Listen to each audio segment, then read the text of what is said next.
How many mountain people do we have? Mountains, yes. Like 7. How many beach people do we have in here? Right? Like the normal people all love the beach. Like everybody loves the beach. So my wife and I have been married for almost 15 years. It'll be 15 years in July we've been married. And back 15 years ago, back when I was young and had beautiful, beautiful locks of hair. Beautiful, beautiful locks of hair. And no beard. Sure.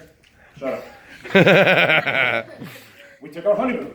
We went on a honeymoon, and we lived in Illinois. Like, only water we had in Illinois was Lake Michigan, which was in Chicago, which was terrible. It was like 2.5 hours away. Basically, where we were from, we were essentially landlocked. We had a river that was dirty that had these big old fish that jumped out of it, like flying carp, and they were nasty. So nobody went in that water. We went to a place called Passion Island. Now, you can make your jokes about Passion Island, we were on a honeymoon. Brown chicken, brown chicken. That's right. So, stop it. Back row, Jason. So, we went on a cruise and they dropped us off at this place in Cozumel, Mexico, right outside of Cozumel, Mexico, called Passion Island. It was like the most beautiful place we had ever seen. Like, I've never seen anything more beautiful. But the thing is, like, they pulled up, we rode a bus with this really cool bus rider that, like, knew, like, all the names of everybody on there. But anyways, that's off topic. We got on this boat. The boat's, like as big as this chair. It's a little bitty boat. We had, like, 20 of us on this boat that's, like, we'll hold 5. And we rode over this swampy marsh that was disgusting. We're like, what did we sign up for? Like, why are we here? This is terrible. It's supposed to be beautiful. Well, anyways, we got to the one side of the island, like the north side of the island, and we walked over to the other side of the island, and it was like white sandy beaches, beautiful crystal clear water, and like, y'all know what a sandbar is, right? Like a sandbar. Like the sandbar went out for ever. Like, ever. My wife made the joke that she was gonna go home a widow because I was out so far on this sandbar that you couldn't even see me anymore. Like I was like this big. She's like, I'm gonna go home a widow because my new husband, with the beautiful locks of hair, is gonna get eaten by a shark. Anyways, my point is, this place was stunning. To this day, we go to the beach all the time, still here in North Carolina. We've been to Grand Cayman. We've been all over the place. No beach has ever compared to this place. Sorry about the closing. No beach has ever compared to this place. Except the beaches in heaven. Now, we haven't been there yet. We don't know what it's going to look like yet. But I would have to imagine, like, when I get to heaven, it's going to, like, top that. That place is going to look like a dump compared to heaven. There's going to be colors there that we've never seen before. There's going to be beach like we've never seen before. And it's going to be absolutely incredible. So, us as a family at church, us as Christians, we find our hope. We can find our hope in friends. We can find our hope in family. We can find our hope in things that we're really good at. We can find our hope in going to church every Sunday and then youth Sunday night. But what Jesus offers to us puts that hope to shame. Absolute shame. Our faith is grounded, first and foremost, in a person. Right? Who's that person? Who's the person our faith is grounded in? Jesus. Our faith is grounded in Jesus. And what Jesus offers us is not just Jesus, right? So if we're saved and we call Jesus our Lord, he offers us something else. He also offers us a place. So our hope is grounded in a person and a place. The person being Jesus, the place being heaven. Now, we're not a church of religious people. Well, I'm not. Maybe y'all are. I'm not. I'm not a religious person. Religion to me means rules and judgment and having to dress a certain way. I dress pretty good anyways, but I have to dress a certain way when you go to church. I heard somebody say something about shoes. I don't even play.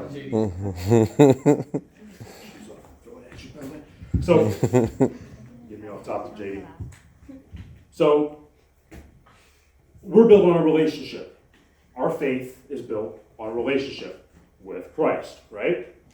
So, now, when I say heaven, when I say we're going to talk about heaven, some of y'all, probably the guys mostly, and probably Isaac sitting here, Y'all, heaven is boring. How many people think heaven's boring? Y'all lying? Somebody's lying up in here. Like, who thinks that heaven is, I'm going to sit on my cloud. I'm going to sit on my cloud with my white robe. And I'm going to play my harp. And I'm going to have my halo. And we're going to praise Jesus all day long. You're going to have a full head of hair. You're right. You're doggone right. I'm going to have a full hair. I'm going to be jacked, too. I told all my high school boys last week in small group, I'm going to be jacked. I'm going to be so jacked in high school. I was jacked in high school. I'm going to be jacked in heaven. So, first off, the Bible doesn't say that at all, that heaven's going to be boring. Heaven's going to be legit. Like, it's going to be fantastic. So, Jesus talks about it a lot. He talks a lot about heaven. Why would Jesus talk about heaven a lot? He talks about a lot of things in the Bible, but he talks about heaven a lot. The reason why is because he's excited about it. Like, if you guys go on vacation somewhere, and you come back, what are you going to tell your friends? You're not going to talk about it? Like me and Haley, where's Haley? Hi, Haley. Me and Haley are going to Disney World next week. And you can bet your butt that when I come back, me and Haley are going to brag to Mom, because she don't get to go, that we were in Disney World. And we had a blast. So why would Jesus talk about heaven so much? It's incredible. It's awesome. So let's think of Earth this way. Let's call Earth, like, when you guys go on vacation, why do you go on vacation? Where are you looking to go? Are you looking to go to the hotel?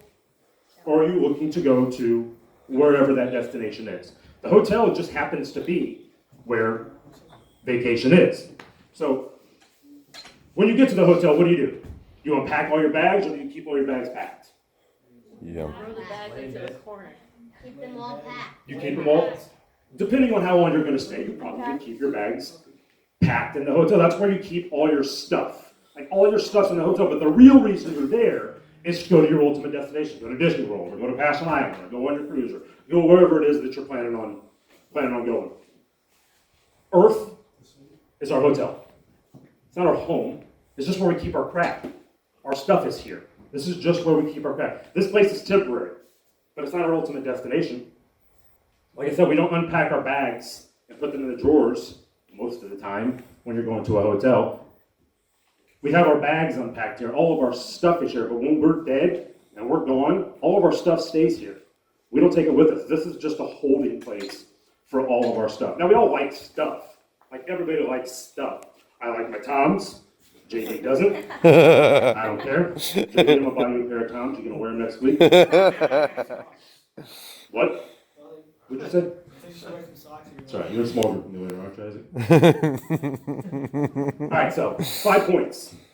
5 points about heaven. I just realized this, like, we've celebrated 5 years of Oasis. Bill talked about 5 points today. I got 5 points. 5 points because Oasis is 5 years old. Let's go with that.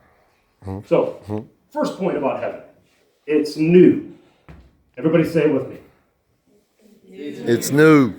That was not good. Don't worry, I got more coming. So, Revelations 21, 1 through 2 said, "Then I saw a new heaven and a new earth. For the first heaven and the first earth had passed away, and there was no longer any sea. I saw the holy city, the new Jerusalem, coming down out of heaven from God, prepared as a beautiful bride dressed for her husband." Everything in heaven is new. Like, who doesn't like new stuff? I like new stuff. Everybody likes new stuff, right? So, I think of my car. Like, my car is a few years old now. I got like 106,000 miles on it. When I bought my car, I didn't buy it new. I bought it from a dealership, so it's pre-owned. It's not used, it's pre-owned. Well, either way, when I bought it, it had like 8,000 miles on it. I loved that car. It was like, it still smelled new. It didn't have any scratches on it. It didn't have any dents in it. Some lady backed into me the other, like a couple of months ago in the Harris Teeter parking lot. I got a big dent in the side of my door. It's not new. I don't really care about it anymore. It's just a car. I remember when I got a new bike. I was like 5th or 6th grade, I got a new bike. I saved up for this bike. Like, back in the day, it was $100. Like, now back when you're old, like me and Jason, $100 was a lot of money. Preach. Right? I saved up all my money for this bike. It was light blue, and like on the side, it had like these, you could, like, bikes have like spokes on them. These didn't have spokes. It had like a white rim thing. It was weird. But it was beautiful. I love that bike. So I got it, put it all together. We bought it at Montgomery Ward. Northwoods Mall in Peoria, Illinois. Whatever. So, got that bike, I got it home, put it together, and what do you think I did? I rode right over to my friend's house and showed him my new bike. And I was like, all high and mighty on my brand new bike. Come look at my new bike. Your bike is old, it's all rockety and sucks. I got a new bike. But eventually, I had my bike for like 6 months, and then my friend got a new bike, or my other friend got a new bike. Well, my bike wasn't new anymore. Like, it was still the same bike, but it wasn't new anymore. Stop smiling at me. It wasn't new anymore. It wasn't new anymore. Nicole told me she was going to sit in the front row and make funny faces at me, but she just looks beautiful as always. Oh. I'm telling Tino. Ooh, I'm scared. All right, so anyways, so my other friend got a new bike. I still had the same bike, but it wasn't new to me anymore. I didn't care about it that much anymore. So when we get to heaven, everything is new. Like, my old car, gone. Old house, gone. How about this? Grand Canyon, gone. The sea, gone. Haley, Disney World, she gone. It's all gone. So Revelation says, and this caught me off guard. Revelation says one of the first things to disappear is the sea. Now for me, like most of y'all said, you love the ocean, right? Like, I love the ocean. But the sea is the first thing to disappear. I'm like, what is heaven without the sea? Like, dang, like I'm gonna miss the sea. However, the sea has always represented separation and mystery and danger and darkness. And that's not perfect. Those things have no place in heaven. So, he replaces the sea with a new sea, with a glassy sea. Glassy sea meaning like no waves, like zero waves on the sea. It's just like glassy. Like, anybody ever been to like a lake and it's like glassy? Like, it looks like pure glass, and you can see, like, it's incredible. That's what the sea is. Imagine going to the ocean and just being one pure glassy sea. It would be absolutely incredible. And I like the waves, but we took a cruise last year, a couple years ago, and we went all over the place. It was fun. And the last day, like, we were like this the entire time, like waves. And I got seasick, and I don't get seasick, but I got seasick on this cruise. To the point that me and my wife said, I don't know if we'll ever take another cruise again. I'm going to take a cruise on that glassy sea, because that'll be legit. I super want to do that. So anything, certain things that we love, gone. Like everything that we love here, potentially, is gone. But again, this world's not our home, right? God said, I'll go before you, and I'm preparing a place for you. Now, I'm a biblical literalist. So God said that he made the universe, the entire universe, in 6 days. 6 days. Now, when he says 6 days, to me, that's 6 days. Like, it's not like, oh, what does a day equal? 6 days. That's what it means to me. He made the earth, the universe, in 6 days. And the earth is beautiful, right? To our eyes, it's beautiful. Now, also, I don't think he worked all day. Like, he spoke it into existence. That's me, like, sitting here and just telling y'all what to do. Now, I mean, I'm not trying to discount what God did, but he spoke it into existence. And it took 6 days, 6 literal days in my mind. Like, but he had it done before he like ate his oatmeal in the morning. So now he said, I'm going before you and I'm preparing a place for you. Actually, he said, don't let your hearts be troubled. Trust in God and also trust in me. There's more than enough room in my Father's home. If this were not so, would I have told you that I am going to prepare a place for you? When everything is ready, I will come and get you, so that you will always be with me where I am. He said that 2,000 years ago. If he can prepare this in 6 days in the morning, by just speaking it into existence, what do y'all think he can do in 2,000 years? Amen. 2,000 years. And he's preparing it for me, for you, for you, for you. He's preparing it specifically for you. That way when you get there, you're going to be like, oh, there's the thing I always wanted, whatever that is. He's preparing it specifically for you. He's been working on it for 2,000 years. Who likes food? Yes, Like, me. Preach. Like everybody likes food. Let's go to the beach and eat food. Yeah. Right? Right? So, Sam. what's for dinner tonight? I don't know. Tacos are good. I don't know. Steak. Not sure. Steak. I want Right. steak. Sushi. We don't know. The biggest fights that me and my wife have all the time. What are we gonna do for dinner? I don't know. What do you want? It's not that Pizza? simple. No. What do you want? I don't care. Anything that you want. Fried chicken? No. Constantly fighting about what's for dinner. Like, y'all, wait till y'all get married. That's the biggest fight you guys will have in your house is who's making dinner, what's for dinner, blah, blah, blah, blah, blah. Anyways, I like food. I may be skinny, but y'all, I can eat. I can put down some food, and my daughter gets it honestly. She may be small, but she is mighty. She can eat. So, what's for dinner tonight in heaven? Any of y'all know? Like if I'm in heaven, maybe. Sushi, maybe. Everything. Everything, right. Whatever it is, it's new. Whatever is there for dinner tonight is new. Don't y'all get sick of eating the same stuff every day? Like, wait a minute, let's just do pizza again because it's easy. Let's just do chicken again because it's easy. Let's do, what's for dinner tomorrow night? I don't know, but it's probably new. I ain't never had it before. It's gonna be new, and it's that way every night. I like sushi. I like Italian. I like steak. I'm gonna find a whole new food up in heaven and be like, sushi's nasty. I'm gonna eat this. Or he's gonna have some new fish that I ain't never seen before, but I'm gonna eat that. Man, he's hungry. I'm hungry. Y'all hungry? Yeah. All right. Second point about heaven. Near. Say it with me. Near. You guys gotta get better. Near.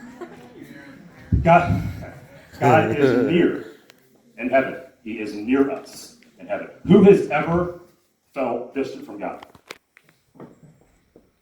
Right? Can we see God? Can we see God in the flesh? Can we feel Him? Certainly, but do we feel Him all the time? Is He always with us? Now, He's always with us, but that doesn't mean we always feel Him. Sometimes it's hard when something bad happens.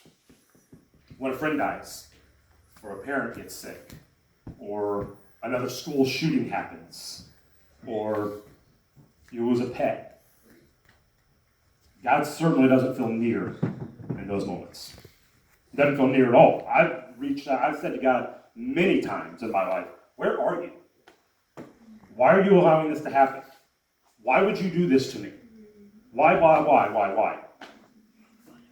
Psalm 34:18 says, the Lord is close to the brokenhearted. So when these awful things happen, we as believers can know that God's with us. But it's certainly hard to feel Him in those hard moments, right? So Psalm 23:4 says, though I walk through the valley of the shadow of death, I fear no evil. What's the next line? Who knows the next line? Is it, my faith doesn't sway? I fear no evil because my faith doesn't sway. I fear no evil because I am strong. I fear no evil because my wife will help. I fear no evil because of whatever. No, it doesn't. It says, I will fear no evil because God is with me. Bill said this morning, who was the church this morning? Man, look at y'all at church. I'm so proud of you. Bill said this morning that Jesus has made an unconditional commitment to us. His love for us is absolutely unconditional. He loves us no matter what. Now, that doesn't mean you feel Him. That doesn't mean that you feel that love.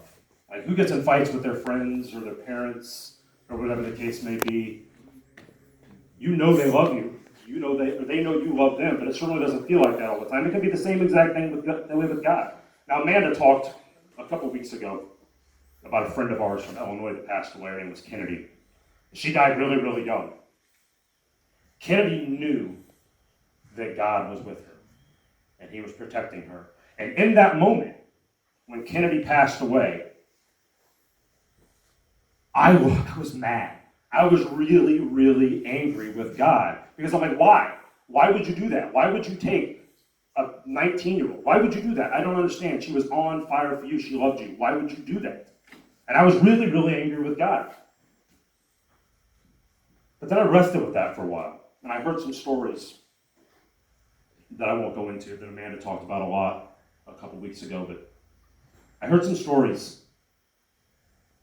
And I knew after I rested in it for a while, that God was with her the whole time.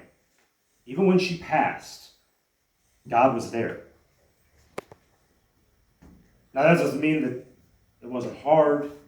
It doesn't mean that it was easy. It doesn't mean that it was easy on her. Ben, will you show that picture? That's how I imagine Kennedy when she got to heaven. Like, she's good. Like, she's all good. That's how I imagine when we meet Jesus, that's how I'm going to meet him. Like, he's my boy. Like, Jesus is my boy, y'all. Like, he's my boy. Like Jason Johnson is one of my best friends in the entire world. I love Jason Johnson. I love you too, man. Yeah, it's nice. We'll hug it out after this is over. I love Jason Johnson because God made him that way. Jason Johnson is who he is because God made him that way. And we're made in God's image, right? So you don't think God is like Jason Johnson? Probably with a better mouth, not so much attitude, and definitely better hair. Better hair, both of us, right? He still has a beard. He does have a beard. That's true. Maybe. Does he? He should. He should. He should. But anyways, that picture right there, I saw that picture like 2 or 3 weeks after Kennedy passed away. And I'm like, oh. And I lost it. Like, I just lost it. Any of y'all that know me anyways, my wife will attest to this. I'm a big, fat crier. I cried everything. Big baby. I am a big baby. Thanks, Taylor. So that's what I imagine. That's what I imagine Kennedy looked like the first time that she saw Jesus. And I'm like, how can I be angry with that? When somebody passes it ain't for me, has nothing to do with me.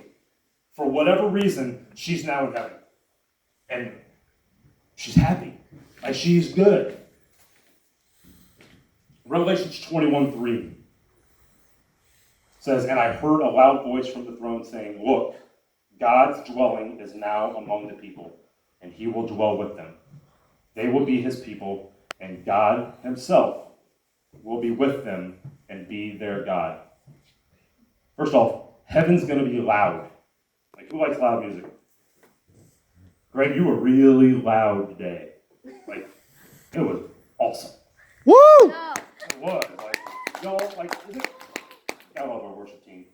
Greg was really, really loud. Like, I like it loud. I'm loud anyways. My wife tells me all the time, she's like, I can hear you coming a mile away. Yeah. Who said that? Can hear me coming a mile away. My wife and I used to work at this place in Illinois. It was called American TV and Furniture or something like that. She worked like on this side of the store, and I worked like on this side of the store. And she told me that like that we had TVs. I worked on like I sold TVs and stereos and stuff like that. And everybody knows me because I'm a huge Cubs fan. If the Cubs game was on, my wife could be standing in the back corner and hear me.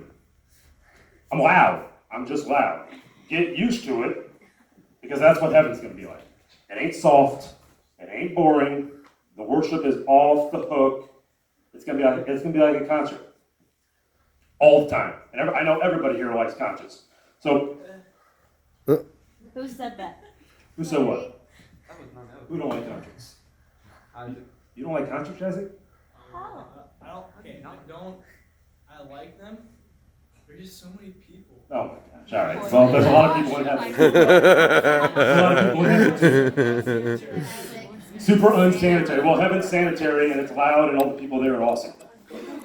So, anyways, who follows the royal family? Like, I don't follow the royal family, but like I know they got a lot of money.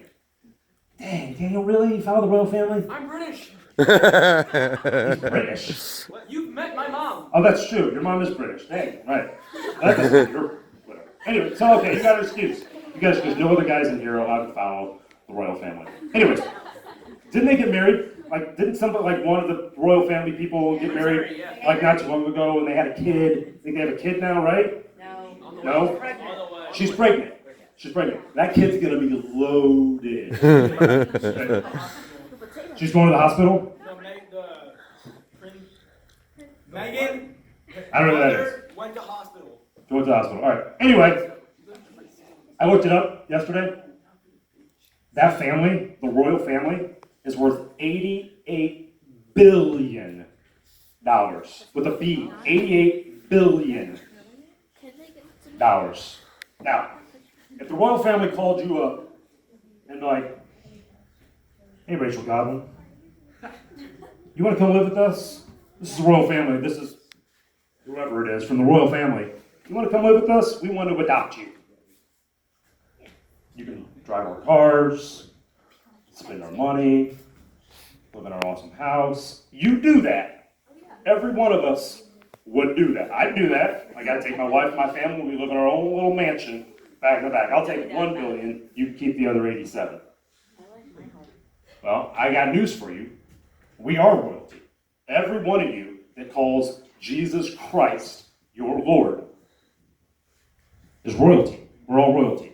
And $88 billion ain't got nothing on heaven. Amen. Ain't got nothing on it.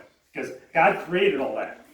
God gave all that to him. 88 billion ain't nothing. God's got so much real estate and so he's so royal. There's not a number you can put on that. You're a citizen of heaven. And I said before, this is not your home. This is a hotel. Earth itself is a hotel, not your home. It's temporary. The day you get to heaven, you're not going to meet St. Peter. Like everybody says, you're going to meet St. You're not going to meet St. Peter. You're going to meet him.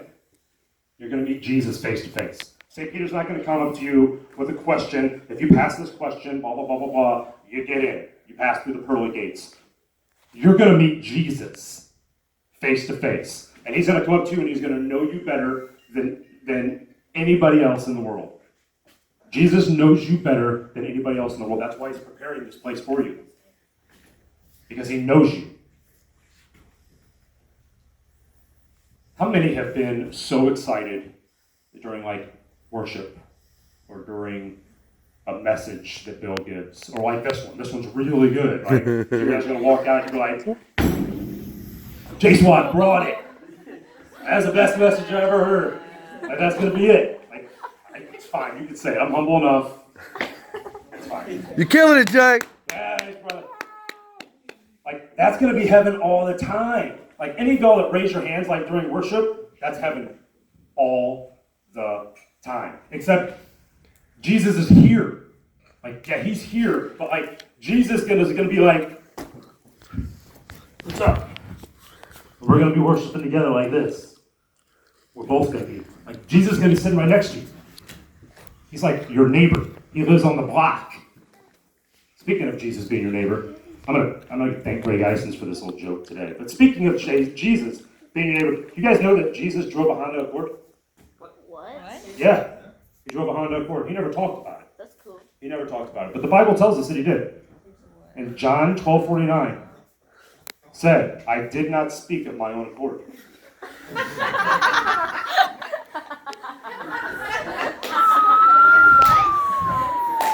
John 12:49, I did not speak of my own accord. He said that. It's crazy. You think that Jesus being royalty would have a nicer car than an Accord? Like a Tesla or something? Kind of blew my mind. Anyways, third point. Preach. Thanks, Greg. Appreciate that. Got that from your boy. My third point. All right, y'all ready? Nope. Need. Say it with me. Need. There you go. You guys are getting better. Neat. In heaven, you will need for nothing. Nothing. I need nothing. This verse is symbolic. Revelation 21:6, it's symbolic, but it's clear. What he's saying. He said to me, "It is done. I am the Alpha and the Omega, the beginning and the end. To the thirsty, I will give water without cost from the spring of the water of life." Now, the Alpha and the Omega, that's Jesus, right? Beginning and the end, that's Jesus. Without cost. What's without cost? Free. Like, I know y'all love free stuff because I see when I get to church late, like all the donuts are gone because all the youth ate them. I got no donuts left.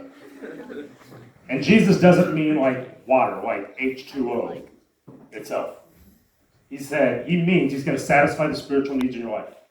He's there with all that you need in heaven. All that you need. We'll need nothing. Temptation, not a thing. We won't desire anything in heaven that's unrighteous. And anything righteous that you do desire will be supplied to you immediately and abundantly. That was a good snap. Abundantly. So let's think about this. What can be added to your day today? Like right now, if I gave you something, like I'm having a good day, like it's a good day. Like if like one of y'all said, "Hey, I got $1 million. I just want to give it to you." So if anybody y'all like millionaires, hit me up later. But if one of y'all handed me like $1 million, my day would be pretty cool. That'd be a lot better day, and I'm having a good day. What else? A horse. A horse. He wants a horse. What else? Vacation. A vacation. I'm going on one next week, by the way. Bring me. Bring, come on. Sparkling cider. Sparkling cider. That would make Isaac's day better. Have you actually tasted that stuff? That stuff's really good. It's really good. So, raise your hands. I think mine's probably the best one. I'm just saying, $1 million. Like, raise your hand if $1 million would make your day better. Oh, heck yeah. Like, not even everybody's hand is raised up in here. Like, everybody, like, I don't believe it. Like, all right, so everybody that raised their hand gets $1 million. Everybody didn't. Forget it. In heaven, if you raised your hand, in heaven, you wouldn't need to raise your hand. Because $1 million to you in heaven don't mean nothing. I'm good. People say, "Can I watch football in heaven?" Mm-hmm. Jason Johnson would say, "Can I drive a really cool car in heaven?" Yes. Why can't you? I think you can. Can I play Words with Friends in heaven? Is Words with Friends still a thing? No? Like one person says, "Yeah, that game's awesome." Everyone's like, no, I don't like it. Never mind. Terrible at it. It's a terrible game. Anyways, whatever game you all play, Fortnite, is that a thing? Like y'all still play Fortnite? Y'all can probably play Fortnite. Can you play Fortnite in heaven? Probably not. Boring. Anyways, I think you can. I think you can do anything you want in heaven. As long as it's righteous. If it's not unrighteous, if it's not causing sin, which, by the way, there's no sin in heaven, I think you can do whatever you want in heaven. I think it's going to be, like, Jesus knows you better. If he gives you a gift here and tells you, "I'm really good at horseback riding. I'm really good at dance. I'm really good at being British." You don't think he's going to let you be that person in heaven? He blessed you with that gift here. He's going to bless you with the same gift in heaven. Your worst day in heaven will be your best day here. Your very worst day. Like, we've all had some really, really bad days here. Those days don't exist. Imagine your very, very best day. Like today might be that day for some of y'all because I'm talking to you. That's going to be your worst day in heaven. Imagine that. Imagine, like, I can't even wrap my head around that. That my worst day in heaven will be my best day here. All right, another point. Not. Catching on. Mm-hmm. What do I mean by that? Not. What's The negative things of earth, the bad things, those things will not be in heaven. None of that. Revelations 21:4, he will wipe every tear from their eyes. There'll be no more death, or mourning, or crying, or pain, for the old order of things has passed away. There's no tears in heaven. And I cry a lot. No tears. At least not tears of sadness. No pain, no anger, no hurt, no bullying, no suicide, no drama. I hate drama. Like, oh my gosh, y'all, I hate drama. Amen. So much. In Psalm 56, he says, You keep track of all my sorrows. You've collected all my tears in your bottle. You've recorded each one in your book. It captures every tear in a jar. Like, do we think that's a thing? Harry Potter. Is it a Harry Potter thing? I never seen Harry Potter. Oh, that's so weird. Sorry. Oh. Don't judge.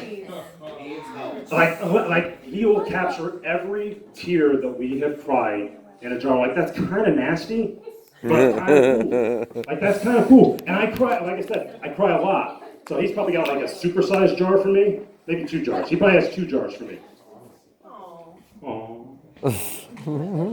But he probably does. He's probably got like an actual jar, like this big old jar for some of y'all. Like people like Jason that don't cry that much, or people like Brendan with his man bun that don't cry that much. You got a little bitty jar, but I got a big old jar.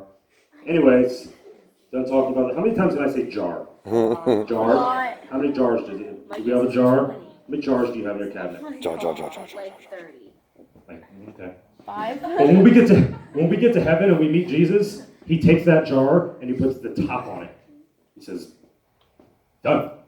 I'm done. What he does with it after that, I have no idea. Maybe he goes in like the museum of jars. I have no idea. But there's no need for the jar anymore. Like, what breaks your heart? What breaks your heart on earth? Will we remember these things? Are we going to remember the things in heaven that break our heart on earth? Like, No. maybe. Right, we very well might. But the feelings of sadness will not be there. I think we will. I think we will remember the things that broke our heart here. God put those on our heart. Why would we not remember those? But I don't think the feelings of sadness are going to be there. And I have my hard time wrapping my mind around that. How would you not feel sad about the things that made you sad here? Well, think about it this way. Have you ever gotten in a fight with a friend or a parent? In that moment, you were really, really angry with them. Like, to the point that I'm not talking to you anymore, I'm mad, whatever the case may be. And then like 6 months went by, or a year went by, and you still remember that fight, but you don't really remember what it was about. Like, we had this fight, but I don't really remember what the fight was about. I think it's similar to that. When you think of it that way, it's really, really easy to wrap your mind around it. Those feelings, or that memory may be there, but the feelings of sadness are gone. There's no death in heaven. Like, nobody dies. So who's studying to be, anybody here studying to be a doctor? No. You got to find a new profession in heaven, because you ain't needed. You ain't needed in heaven. There's no doctors in heaven. There's no dentists. No surgeries. One that touches me so much. There's no bullying. Like, bullying is insane. I was bullied heavily in high school, and I felt about this big. And I'm not much bigger than that now anyways. When you're only this big, and you go down to this big, it's a big jump for me. But anyways, I felt about that big. That stuff doesn't exist in heaven. Nobody leaves you. Nobody hurts you. Nobody picks on you. Nobody talks behind your back. We all resemble Jesus in heaven. We love each other and we consistently build each other up. Now, we know this world's jacked up, right? But it's temporary. Again, temporary. Like that carry under song. That carry under with song. This is my temporary home. That's probably how it goes, but something like that. Jesus has prepared that place for us in heaven. Now, I had a friend of mine from high school that died a few years back. His name was Gary Cook.